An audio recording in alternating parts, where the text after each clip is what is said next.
Oh, sure. Yes, it's now giving me a hard time. Ladies and gentlemen, Get that out of there. Well, just bear with us, folks. We got a unexpected. My microphone's bouncing up and down here. We got an unexpected start here, so we'll just kind of get the music going here in a moment. Oh, sure. And we'll be able to begin. Hard time. All right, try one more time. This hasn't happened a lot lately. Okay, here we go.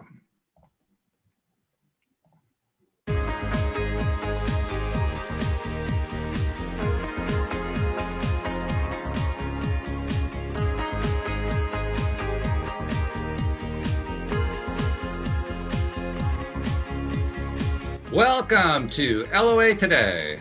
I'm Walt Thiessen here with life coach Cindy Chavez, and this is your daily dose of happy. We are so happy you decided to join us today because it's another day where we get to talk about different ways to lift our vibe up and get into that good feeling space, which is really important these days with all the craziness that's been going on.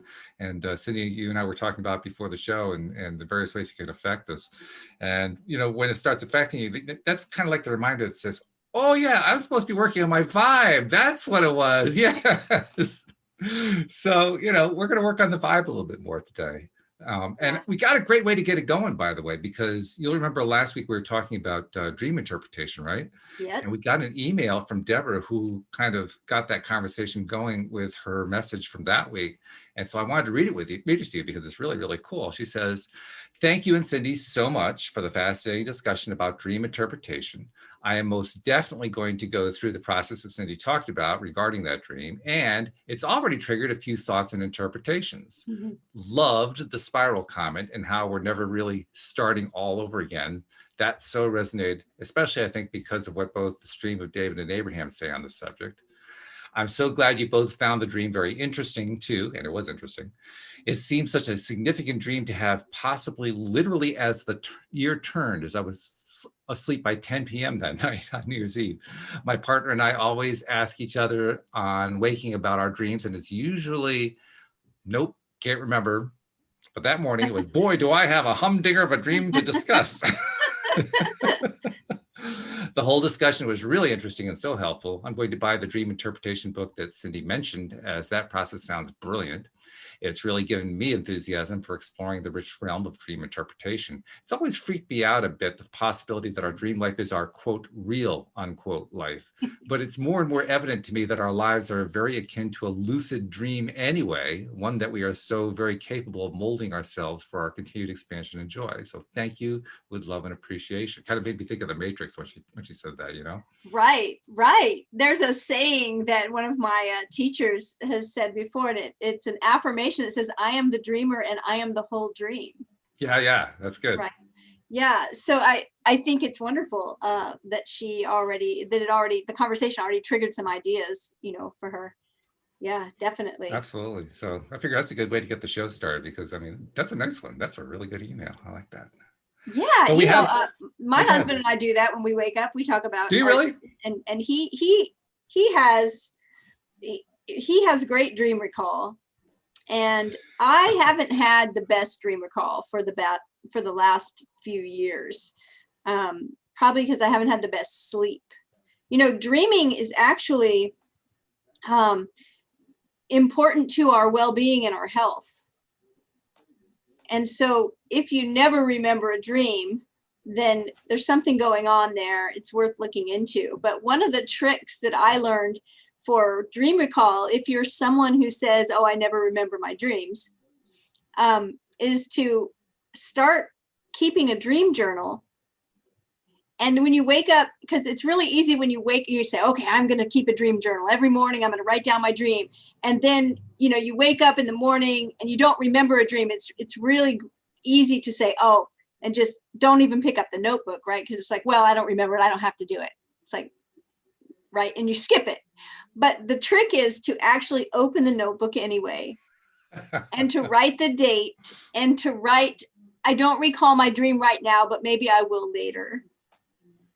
And to just jot a few lines of something like I didn't sleep well, or I slept well, or whatever you want to put, you know, it's cold in the house or whatever.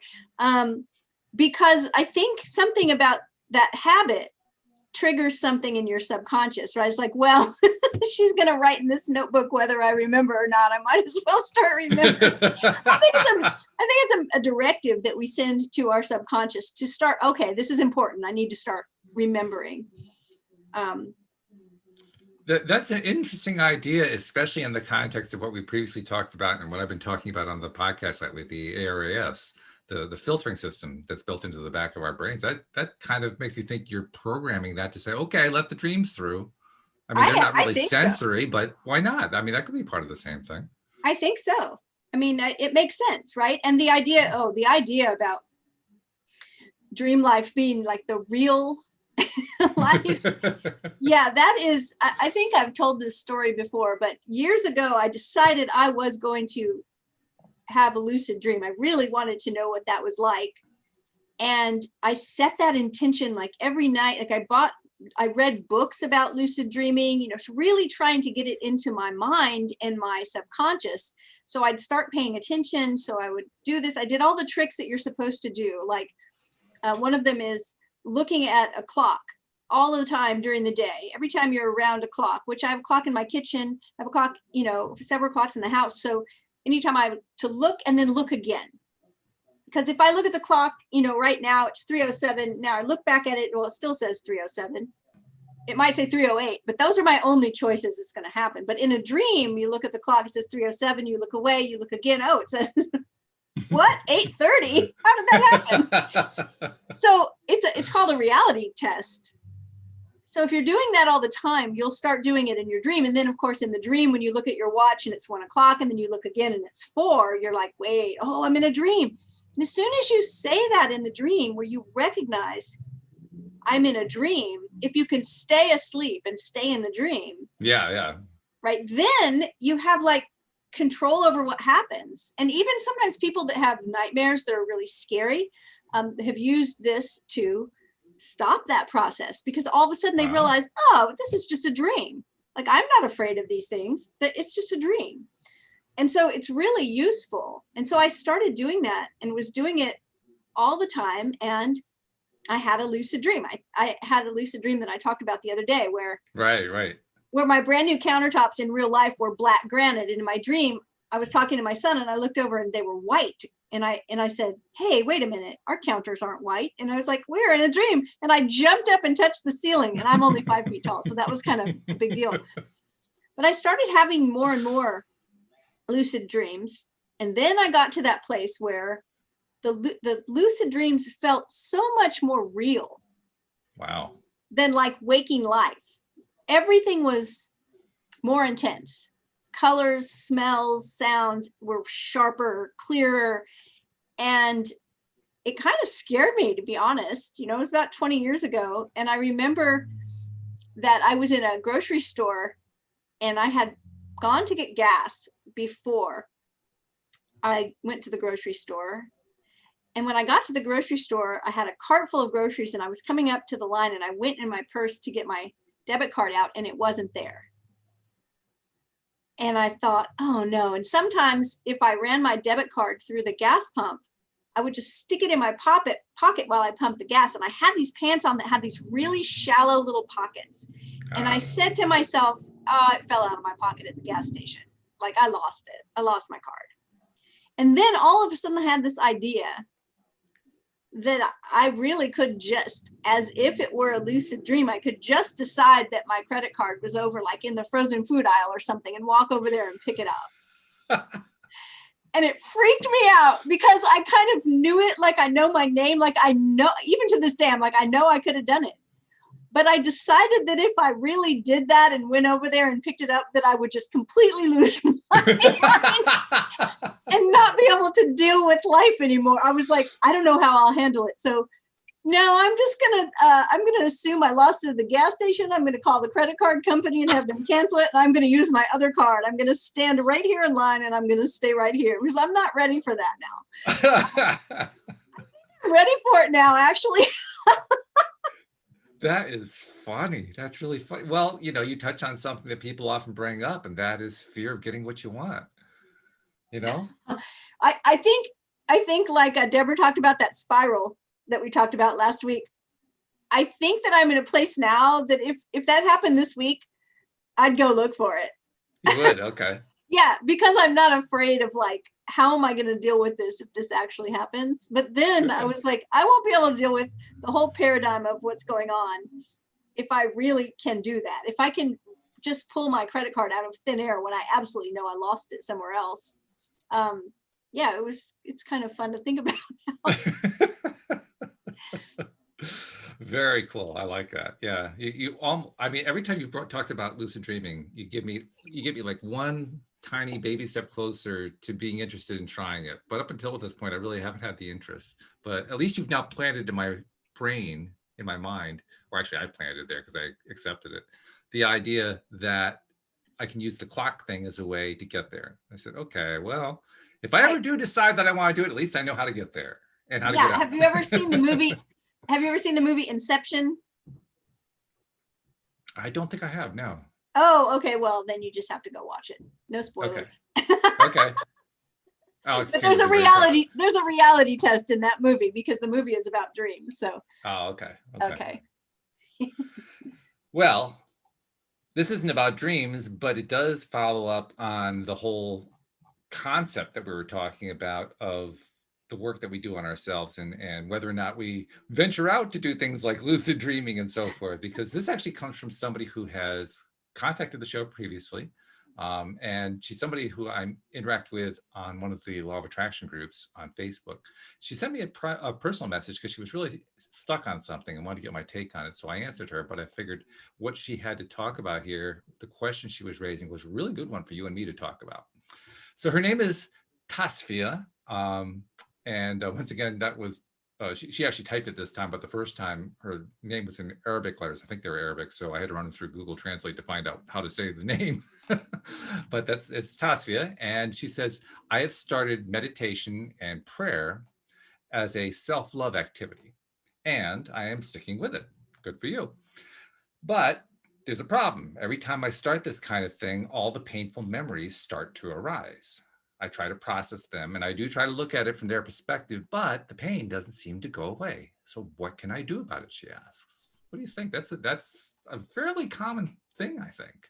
It's a really good question, and it is fairly common. And the reason why is because, or at least the way I would think this is explained best is by looking at the idea of alignment, right? Like, when you walk into a room and you're really happy and something is going on there where people are really happy and it's just like it builds up. Why? Because we're all happy and we're all celebrating. Think about maybe not this past year, but years past for holidays. Like when you get together with people you haven't seen in a long time and everybody's excited to be together. And when you all come together, you're all happy, everybody's hugging each other and they're like, well, that vibe is in alignment, right? Everybody's in alignment, so it's magnified.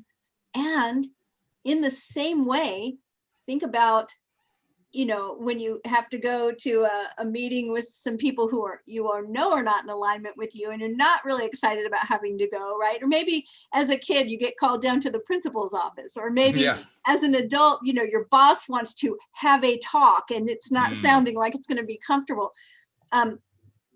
Whatever's going on there, if you were one moment really happy about something and the next moment you get that call, it's almost like both emotions are magnified because of the contrast, right? We might say, oh, I was having the best day and then, XYZ happened. And it just feels like a real bummer because of the contrast. So I think that when we start to decide, when we make that decision, that commitment, like I love to hear somebody say, I've been working with, prayer and meditation to create self-love. That's really awesome. And so all of those things within us and within our memory, within our past experience, remember there's a saying that says issues stay in the tissues. Ooh. Right? And what that means is that just because we have a memory of something, but our body remembers it, our tissues, our muscle tissue, our body actually has a memory of things that happened. And so when we start loving ourselves consciously and committed to it and making that conscious intention to love ourselves, these things that we find unlovable about ourselves, painful memories, they are very magnified in that contrast. They're not aligned, right? When we talk about painful memories and we talk about, relationship stuff, maybe say painful memories from when you were a child or whatever, a lot of times what's also attached to that is stories. So like we've talked about this before, but when my sister was 11, I was 22. And I got married and moved away. And everybody was happy for me. There wasn't anything, wrong. But for years, I was very close to my sister as well. And for years, she told me later after she was an adult, we were both adults, she said, I always thought that you left because of me. Oh. Like that I said something that hurt your feelings or something. And then that's why you decided to move away. She said, because nobody really explained to me. And, in my mind, there wasn't anything to explain, right? It's Right. like, well, Yeah. I got married and we're moving. And I've heard psychologists say before that, especially as children, if we don't know why something's happening, we put the blame on ourselves. We think that we've done something, or we think that we are the problem, or we are to blame. So do you see how that story is attached to that? Like, I got married and moved away. I loved my family and my sister. It had nothing. I was moving because the job opportunity for my then husband was somewhere else. It had nothing to do with anyone in my family. Right. So she has this painful memory of me leaving, but it's not just a painful memory of me going away. There was a story for years attached to it that said, something's wrong with me, and that's why my sister moved away. I did something wrong, right? There was remember, guilt is when we think we did something bad. Shame is when we think we are something bad, right? So there was guilt and shame attached to this story for her, which magnified the pain of the situation greatly. Because at some point in time, when she was no longer 11 and now she was, 17 or 18, and we were talking and she told me this, and I just said, what? Are you kidding? Oh my goodness. I felt a shock. Yeah. Oh, I felt horrible that for years she had that story, that thought. I said, oh my goodness, of course it was nothing you could have said or done that would make me move away, And of course that was enough to heal that. That wasn't a big deal after that. But I think that what you do is you keep going, right? To answer the question, what do we do? You keep going. You recognize that a lot of those painful memories have stories attached to them that are probably not the whole truth. Right. And, there's a place where you can comfort that past self, that young self, that younger self that's remembering those things, and say, it's okay. You're okay. It's okay. That felt terrible at the time, and it's okay. And I love you. I still love you, and I love you more every day. And you are worth being loved. And, just continue on with the practices that you're doing to create more self-love. When the pain comes up, it's even more important to continue on with those practices. Yeah. And that's another reason why that pain might come up, because it's that part of us that's suddenly willing to share that pain. Mm-hmm. I think about at some point, my sister was willing to have the conversation and say, when you moved away, I always thought it was my fault. And I think at that point she had realized by herself that it couldn't have been her fault. Right? She was like, I know you didn't move away because of me, but for years when I was younger, that's what I thought. Well, it makes sense. I mean, she had become an adult at that point, so she'd had 10 years or more to figure it out. So correct. Yeah. And so, but I think just like in I don't want to say real life, it's all real life, but just like in our conversation, mm-hmm. She was ready to say, this was so painful for me because this is what I thought. I think that our inner selves, sometimes when we start really loving ourselves, think about that. Doesn't that make sense? I know when I feel completely loved and accepted, that's when I'm willing to be a little more vulnerable. That's when I'm willing to say, this really hurts. That's when I'm willing to own up to things, that I might not be willing to own up to about how I feel and how things have caused me pain. So I think it's your inner self actually is suddenly realizing how much you love yourself and is willing to say, this was really painful.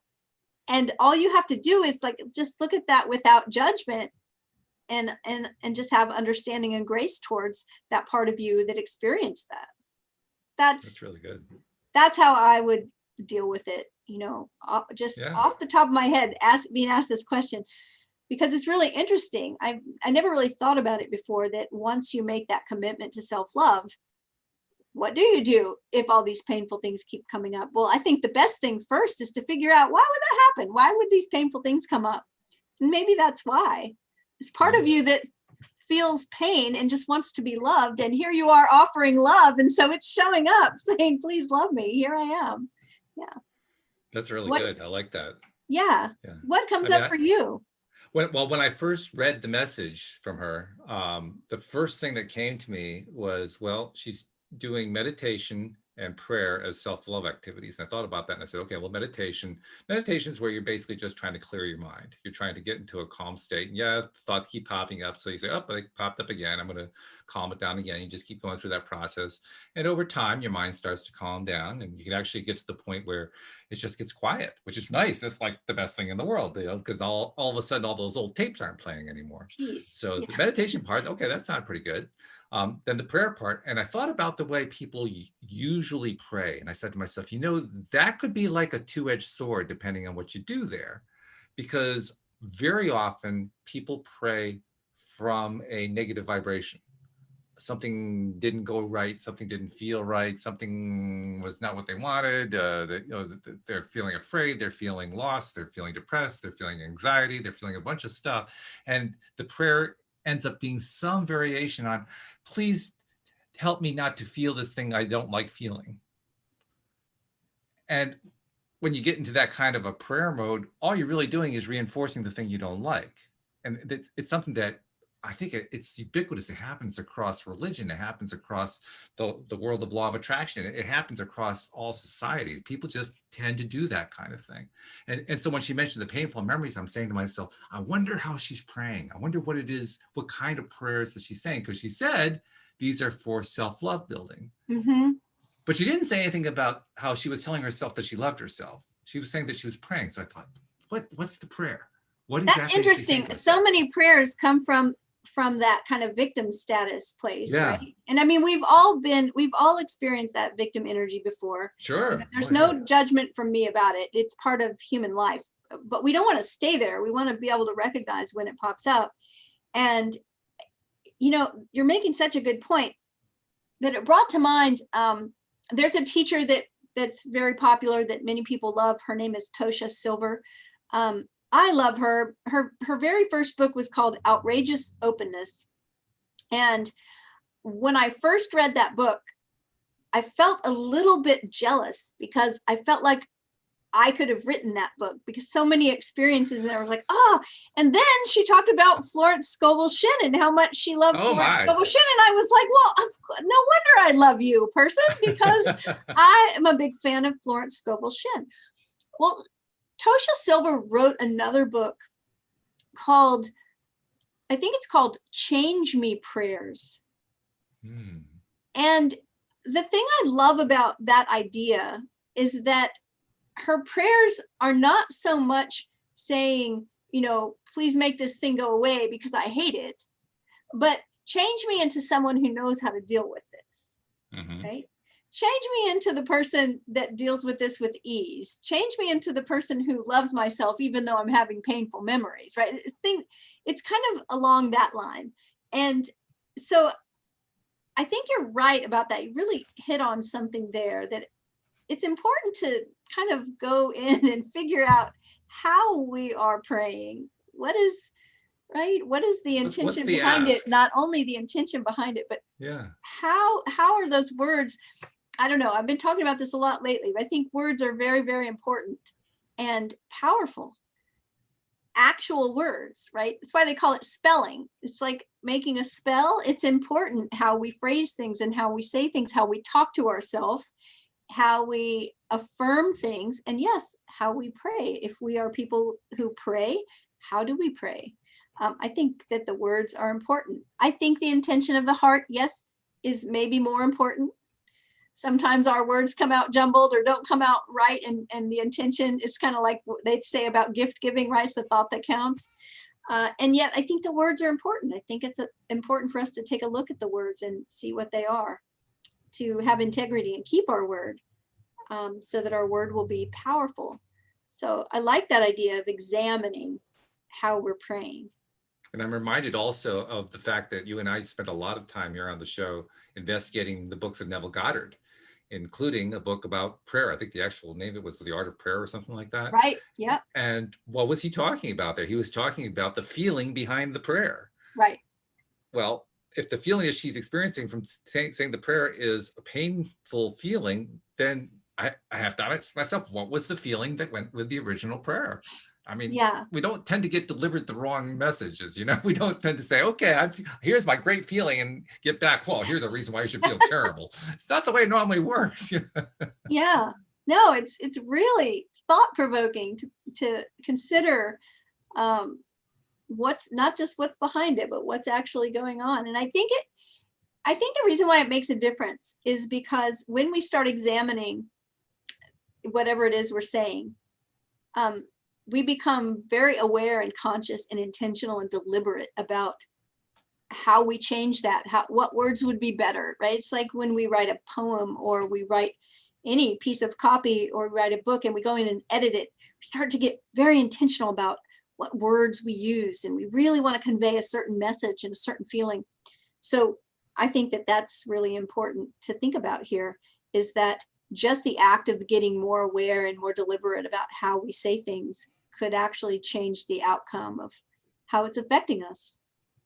I didn't think to say this when I first responded to her, but I'll say it here because I think she's probably going to listen to this podcast. I'll tell her about it afterward that we actually discussed your question. But if I were her, I think one of the things I would try to do when I sat down to do my practices is basically start off by saying, please help me to feel love for myself. Be that direct about it. Yeah. And even play while you're doing the meditation portion, just play with, what does it feel like for me to feel love?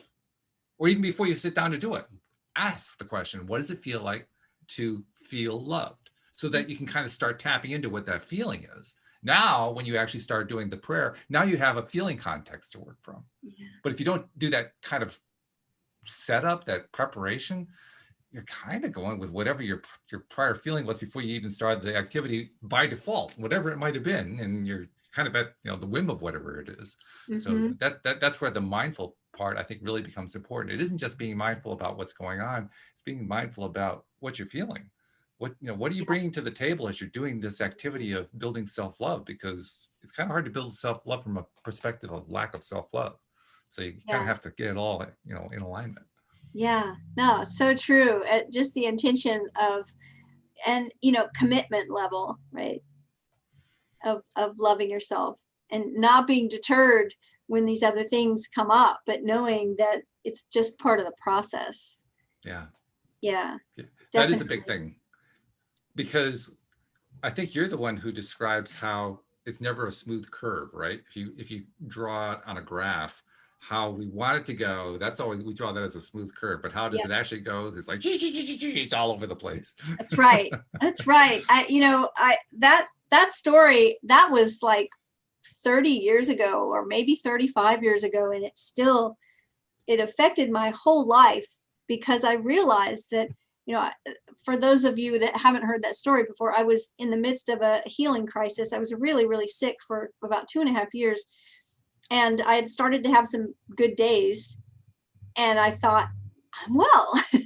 And then I had a terrible day. And on that day, I had a doctor appointment, and I think I was very much feeling depressed about it. And the doctor said, what's going on? And I said, well, yesterday I had a fantastic day. And so I had a great day the day before. And 3 days in a row of really feeling so much better. And I thought I was well. And then today I woke up and it was like, terrible. And he took a piece of paper and he drew a dot in the bottom left-hand corner and a dot in the top right-hand corner. So just a square piece of paper with a diagonal line. And he said, this is when you're feeling really sick and this is where everyone wants to be, zoom up there. And he said, it never looks like that. It looks like this. And he made this zigzaggy line, like, you know, the stock market line. But it was like, the thing is that it was getting better, but there were dips and valleys, and it's never a smooth curve. It never is. Whatever we're going for, whether it's, you know, better health, more money, feeling happier, you know, there's always that jagged motion. That's just life on earth, right? We do get better and better, and we have to remind ourselves that it's not always a smooth curve so that we keep going, right? And why is it not a smooth curve? I mean, there's a very good reason why it's not a smooth curve. We live in a life of contrast. You know, Yeah. So contrasting things happen regardless of whether we intended them to happen. Stuff's happening all the time out there. We're not the only ones in this. Yes, in one sense, we are the only person in our world, in our own little bubble. In another sense, though, we are in a world with 8 billion people who are all in their own little bubbles doing their things, and we're all touching each other's bubbles all over the place. That's right. That creates contrast. I mean, you can be in your bubble all you want. The contrast is still going to be out there. Yeah. What we're aiming for is to get to the point where the contrast just doesn't bother us anymore. But until we get there, it affects us. It just gets it gets under our skin. So of course we're going to have that jagged line. You know, no matter how clean we are in our own practice, the jaggedy is going to happen. It's just going to be there. I think about that. Alive. I think about that other graphic as well, where we get excited about a certain outcome. And we make the intention that we're going to do that thing, whatever it is, right? We're either going to make more money or we're going to lose some weight or whatever it is.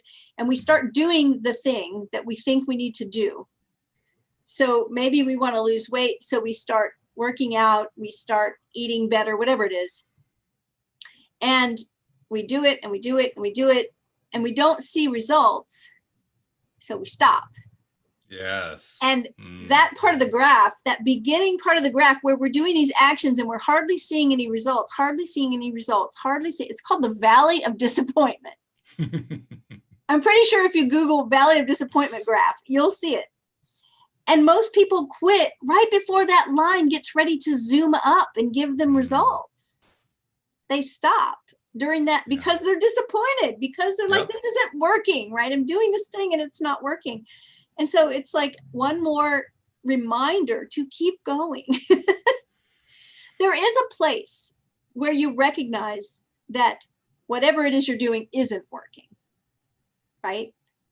I mean, trying to fix a relationship and it's just not fixing, or you're trying to, you know, make more money and the things that you're doing to make more money just don't seem to be working. You know, there is a time where you say, okay, I need to, that insanity rule, right? I can't keep doing what I'm doing and expect some kind of different result. But there's also the other place where you need to stay the course for a while and give it a chance and see what happens and focus on the outcome that you want to see.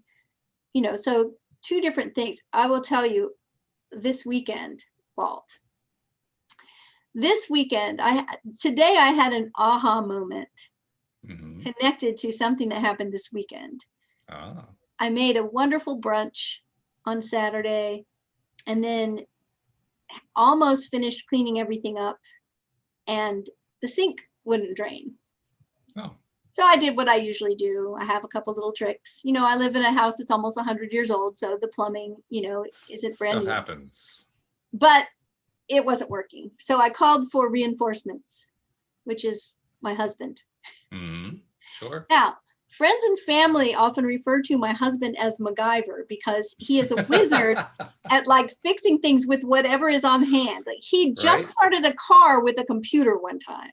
Really? Oh, Not kidding. Very cool. So he came in fairly confident that he could get it fixed. And he used the old vinegar and baking soda trick. And he used boiling water with Dawn, who he swears has some kind of miraculous properties. And he used the plunger and he used the snake, and it was not going to happen. So after using lots of boiling water, that night, now it's nighttime, we went to bed with a kitchen sink full of water, and we woke up with a kitchen sink full of water. It had not drained one drop. That's one serious clog. Yeah. Right. So I wasn't really keen on calling a plumber during COVID, having someone else come in, but it's like, it just wasn't going to happen. So we did. And the plumber was here for almost 3 hours. And I was in my office. I like barricaded myself I'm like, bye, I'm going to my office. I never even saw the guy, right? I could hear. And I was in here and I was working on some things and I was thinking, why is it taking so long? See, just like we're talking about, right? I was right. I've had a plumber come out before. It's been an hour. It's been 2 hours. It's been 2.5 hours. What in the world? At one point he had come in and said that, our snake is like a baby snake, right? He has like a professional plumber snake because he's a professional. He had snaked out 35 feet and hadn't hit the obstruction yet. Oh. So a little past 40 feet, and suddenly we had a drain that worked. Wow. So here's my aha moment today. When we could have plunged and snaked and boiling water and detergented and vinegared and baking soda ourselves forever over here. We never would have touched it. It was too far out of our reach. We could not see it from our vantage point. And it hit me today. I was like, oh, this is, sometimes people hire me because they've been working on something forever. Yes. And it just hasn't changed. And somebody wrote me a testimony the other day that said about me, I gave her the information and she connected all the dots. Yes. And it was a 20-year thing that was fixed just like that. Why? Yeah. Because I had the vantage point. I had the tools. I could see it so clear. And she was like, oh, right?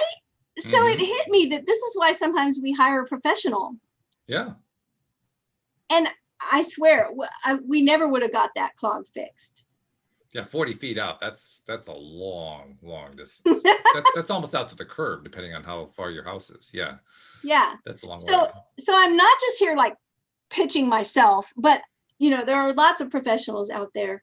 If you've been working on something and you've been trying to manifest something, trying to heal something in your life, trying to fix something, trying to get a different outcome, and you've been trying and trying and trying and trying and nothing seems to be working, that's sometimes the sign or a good opportunity to ask for help.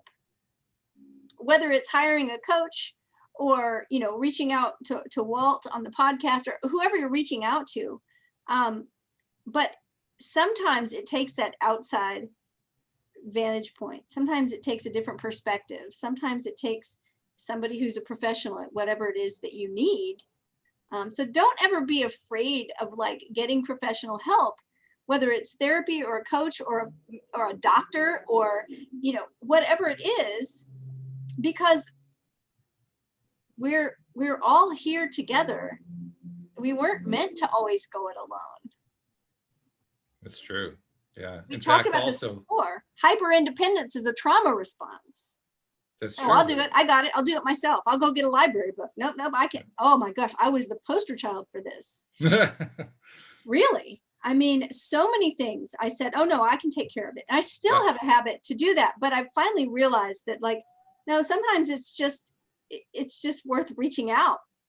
I laugh because I was exactly the same way for about a 10 to 15 year period, and it's not a happy place to be in, but that's why I was laughing, because I know it so well. Yeah. So yeah.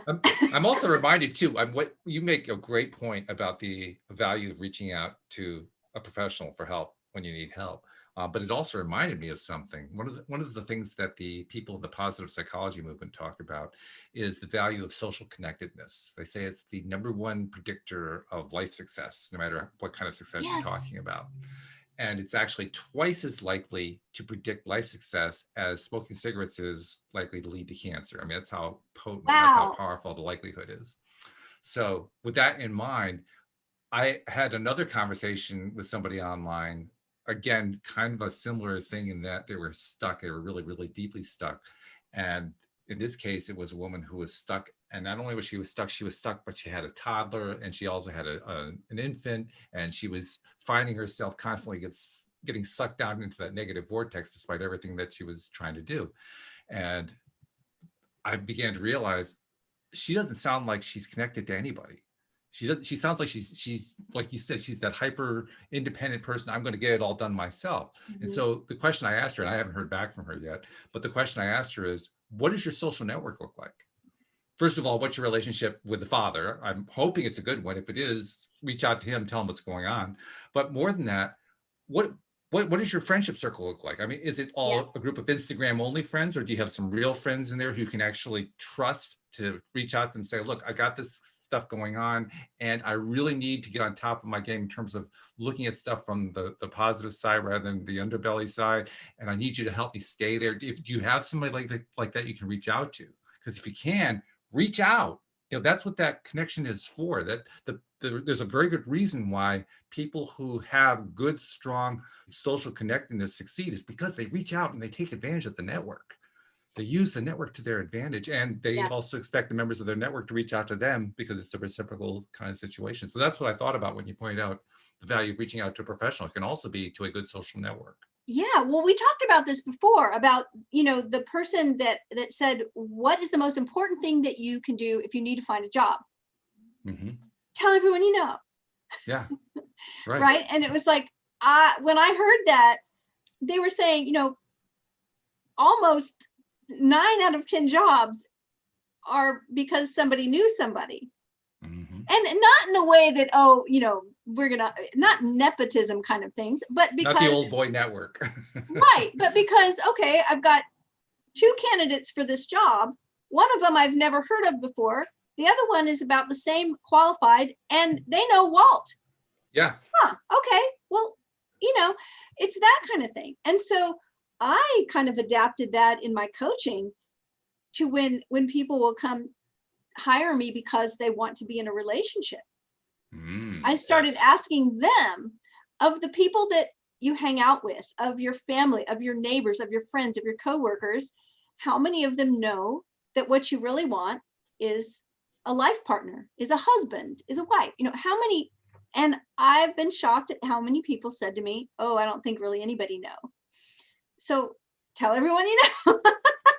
Right? It's important, that social network. You're right about that. And even if you're in a place where a lot of your friends are, especially now with COVID, where a lot of your friends are through social media, right? Like, I say friends and I'm making quotation marks, like friends, Facebook friends, but I've met a lot of people online who are my closest friends. Some of my closest friends I've never met in person.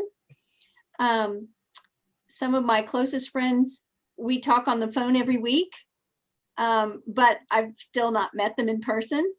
So you can make inroads with getting more intimate with people, even though they are a friend you met on social media.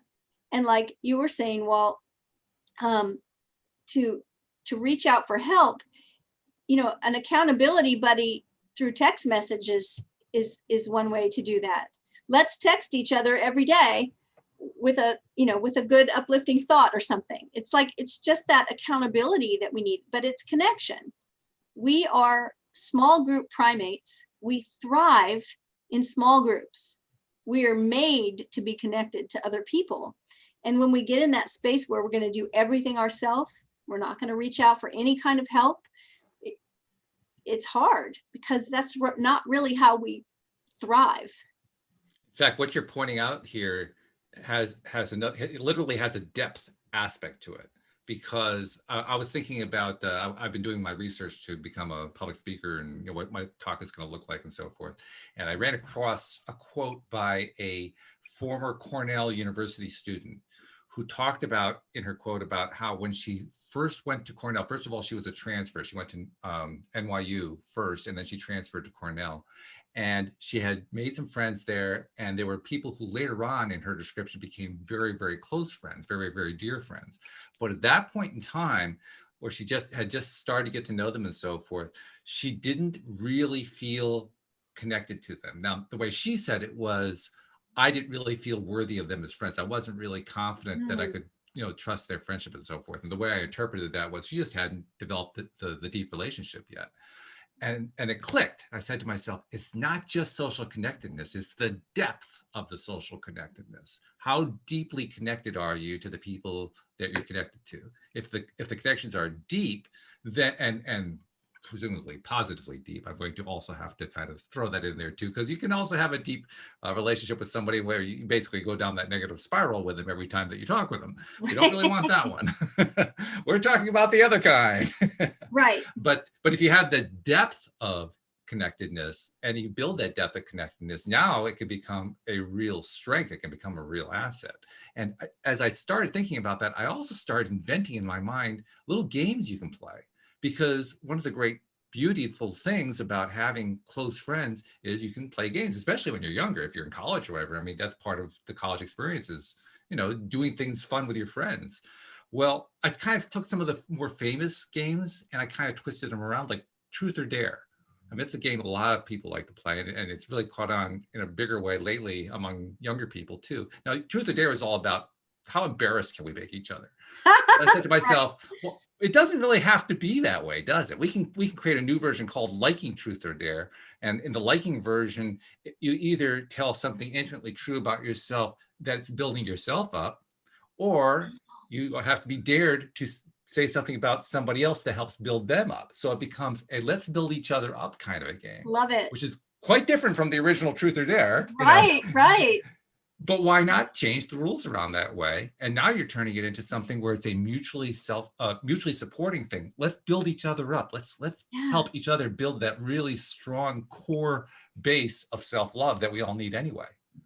I've been in several like online groups or challenges in the past where there was an assignment for the day or whatever that was to, ask 3 of your friends to tell you what your best qualities are, something like that. Mm-hmm. And what I know is that everyone is always shocked and comes away just like, oh my goodness, like they can't believe the list of wonderful things that their friends see in them, because we don't always see those things in ourselves. Yeah, so it's a wonderful exercise. If you need to find that place of self-love and really feel built up and feel like, if you're down in the dumps, to ask some people that love you and know you. It's like, what do you, even sometimes people that don't know you well, yes. Like what good quality do you see in me? And it's often so enlightening to hear what other people see in you, and feels really good.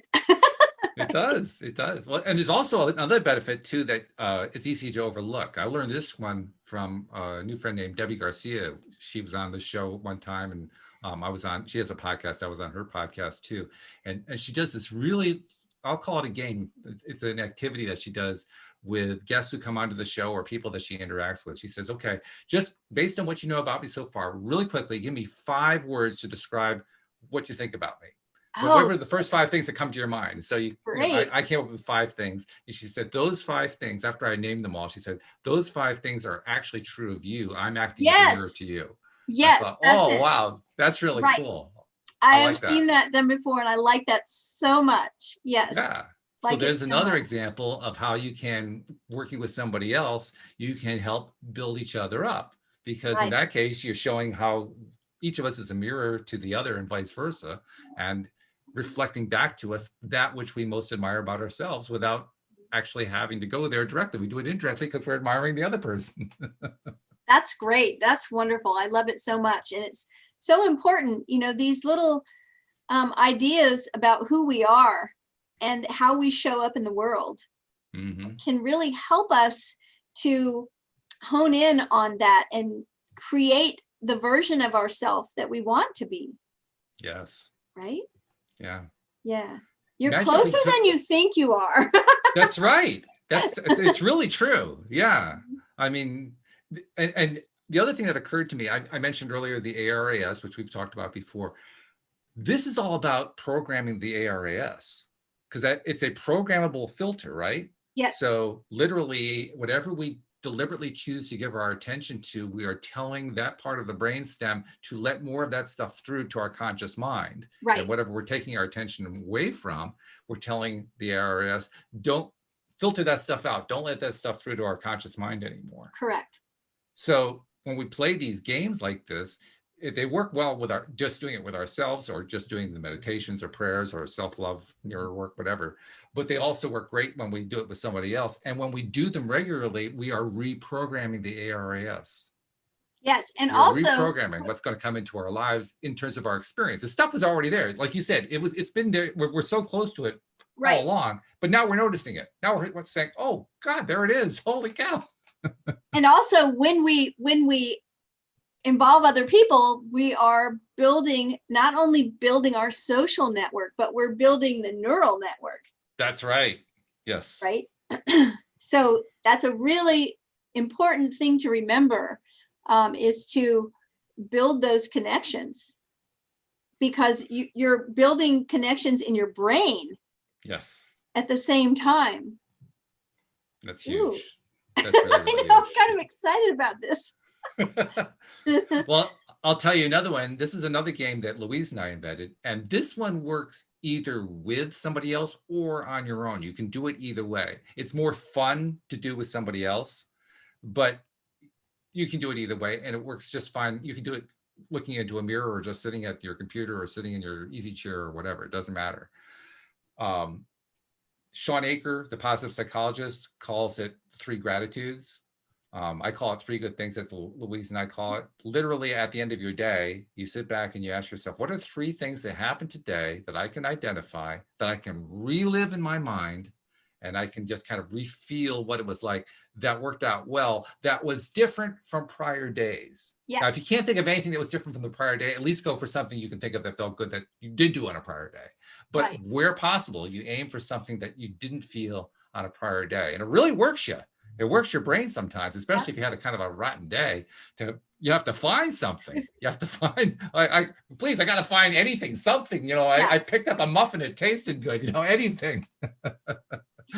But if you do that often enough, and like I said, it's a lot more fun to do it with somebody else, because then you kind of switch back and forth, and it gives you time to think about what your next one's going to be while the other person's talking and all that kind of stuff. But that's a really great way to reprogram that ARS, because you start very quickly. You notice it too after you've been playing the game for, say, a week or two. You start noticing the good stuff faster. Yes. That's what I found. You saw that too? Yeah. You notice that stuff so much faster, so that the next time that you're doing, at the end of day 3 gratitudes game, it goes so much easier. That first day that you did is like, oh God, I can't think of anything. After a week or two, all of a sudden it becomes very easy. Like, oh geez, in fact, I can think of 4, 5, 6 things that went well today. I did a similar thing. Years ago, I decided that at the end of the day, that I would think of 5 things that each one was attached to one of my senses. So something good that I heard today, something that I tasted, smelled, saw, and touched, right? And I did the same thing you did at first, because I realized that it started turning out that every day, the thing that I touched was my little Maltese puppy, and the thing that I tasted was coffee. It was the same things. And so I changed the rules on myself, and I said, no, it's got to be different every day. Yeah.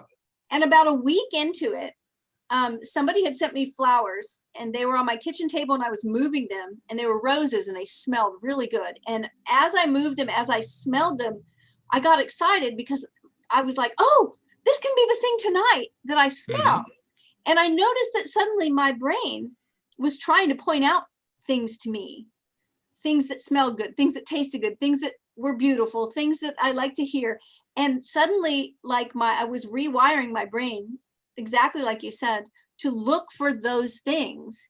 And look, Yes, whatever you're focused on, you're naturally filtering things out, right? Like, I absolutely. mean, I'm sure we've all had the experience where we're really focused on something and something else happens and we just don't notice, right? It's like someone says, well, I've been knocking on your door for 5 minutes. Say, oh, I'm sorry. I was so focused on this thing. I didn't even hear it. So we filter out, that's the RAS. We filter out the things that aren't lining up with our kind of preconceived notions, right? So if we Mhm. make that notion that we're going to find good things, whether it's the 3 good things that happen at the end of the day or a thing that's attached to your senses or whatever, you will start finding them automatically. It's so exciting. We used to do that at dinner. We would, when my kids were still Did at you? home, we would say, Okay. name three good things that happened today. And I was just thinking as you were talking about it, we need to do that again, because that was a Hmm. really exciting thing. And when I was in coaching school, we actually learned that in coaching school. Oh, really? Okay. Yes. And it wasn't part of our like how to coach anyone. It was an assignment we had to do. Ah, okay. Right. And the people that taught it to us told us their story. And I can't remember the details of it at this point, but it was so amazing because that's all they did. That's the only exercise that they sort of like started doing, and everything in their life in like a 2-month period, all these things shifted for the better. It was really Cool. cool. So yeah, Yeah. so we were taught it as a way to make our own lives better, not part of even the coaching process, but just you need to do this so that you know, you train your brain. And there's also a variation that you can do that you don't have to wait to the end of the day. You don't have to have all the experiences happen before you actually play the game. And it's based on the idea of what you talked about earlier, the value and the power of words. You you basically go back and forth between whoever's playing. It can play two or more people. It can be a whole room full of people if you want. And the first person comes up with any word that's positive, that feels good to them. So let's say I come up with effervescent.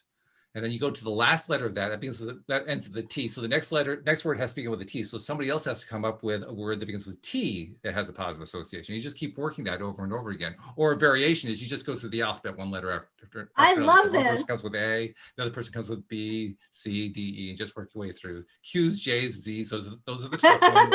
But you skip over them. If it doesn't feel good, you just move on. You don't worry. This is not about trying to play the game perfectly. This is about building up the vibration. Louise Love and I it. have done that on trips, and I mean, let me tell you, the trips go twice as fast with that game because your vibration gets high. It feels Right. good. Yeah. Time So travel 101. that's right. Yeah, that's exactly what it is. Yeah. Yeah. And it's a really, really cool thing to do. So yeah, I'm going to try to invent a few of these games and include them in my talk, because I figure the more games I can teach, what, better thing for a college student, right? Learn these positive energy building games that they can do with their friends, build Excellent. some friendships at the same time. Love it. Speaking of positive things you can do, I also want to remind people that we've got all these really great things built into the LOA Today app. So if you need a way to raise a vibration, I mean, Cindy contributed her ebook, The Lovely Magician's Guide to Soulmate Success. There's also Daniel Mangaina's Money Game, and there's Beyond Intention. There's Linda Armstrong's High Vibe Living. There's a bunch of stuff that's on there that you don't need to have anybody around to build yourself up doing the various activities that are on the goodies section. Plus, you get all the episodes there to play whenever you want to play them. So download the LOA Today app and share it with a friend and let them know that they can also do the same kind of thing. There are ways you can actually build up your vibe by yourself. Oh, and the other thing I'm going to do, and I've mentioned this a couple of times, I'm going to encourage people to use their iPhones and their Android phones as mirrors, because we have the camera app built in. We have the ability to do selfie photos. Well, a selfie photo is a mirror. You put it in the selfie mode and you're looking at your own face and your own eyes, so you want to do Right. some mirror work, do it with a selfie mode, in your camera, in your iPhone or in your Android Excellent. phone. Yeah. Very good. So hopefully this is helpful for Tasfiah and for anybody else who's been dealing with similar kind of stuff. I like what we came up with though, Cindy. This has been good stuff today. Yeah. Yeah, really, really good. And Yeah, we keep did us have posted. Send us messages. Tell us Keep about sending your us messages. experiences. Let us know how this was helpful to you, please. Well, that's the other purpose for the LOA Today app. You send us a question or you send us a comment. There's an actual form for that. So take advantage of that as well. Yeah, absolutely. Yeah. And we did have a couple of people very quietly listening on the live stream. I just wanted to say hello to Josie and to Barbie. And thank you very much for being there. Barbie had a little smiley face with hearts in it. So yay. Thank you, Barbie.